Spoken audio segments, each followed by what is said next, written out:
Hello bachcho, let's see this question, and the question says in which of the following options order of arrangement does not agree with the variation of property indicated against it.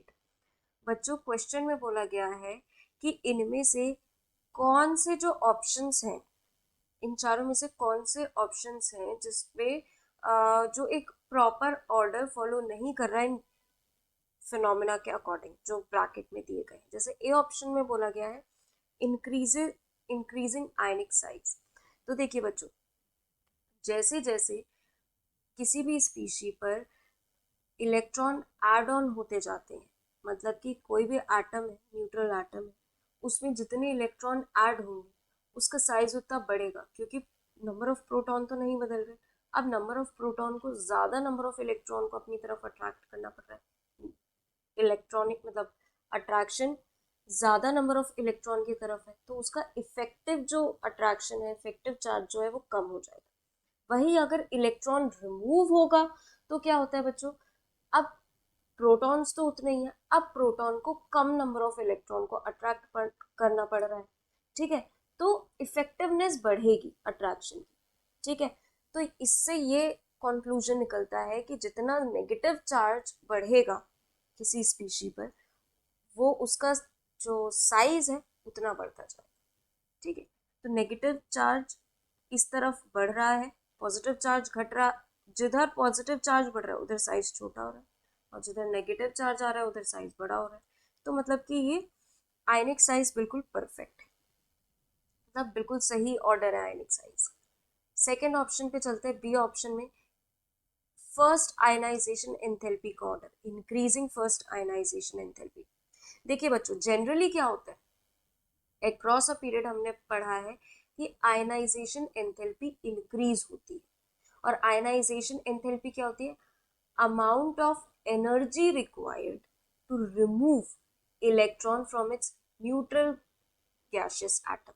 मतलब कितनी energy required है electron को remove करवाने के लिए एक neutral gaseous atom से। अगर बोरॉन, कार्बन, नाइट्रोजन और ऑक्सीजन की बात करें तो जनरली बढ़नी चाहिए, बट ऐसा ट्रेंड नहीं देखने को मिलता हमें।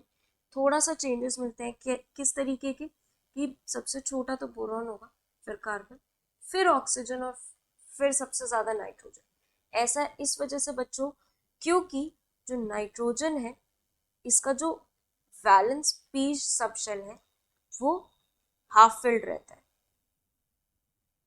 और जबकि ऑक्सीजन का जो होता है वो हाफ फिल्ड नहीं रहता है।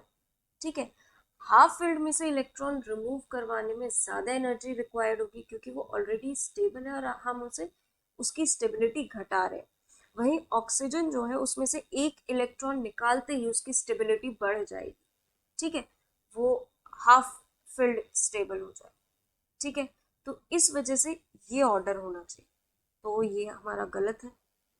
ठीक है, सी ऑप्शन पे चलते हैं, इंक्रीजिंग इलेक्ट्रॉन गेन एंथैल्पी। देखिए, इलेक्ट्रॉन गेन एंथैल्पी में क्या होता है कि इलेक्ट्रॉन हमारा क्या हो रहा है, ऐड ऑन हो रहा है।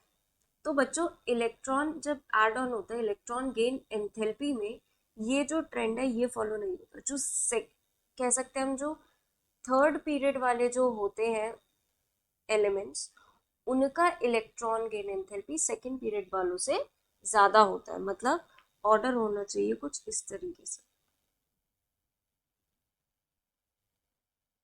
ऑर्डर कुछ इस तरीके से आता है इलेक्ट्रॉन के एंथैल्पी का, तो ये भी हमारा इनकरेक्ट ऑप्शन हो गया।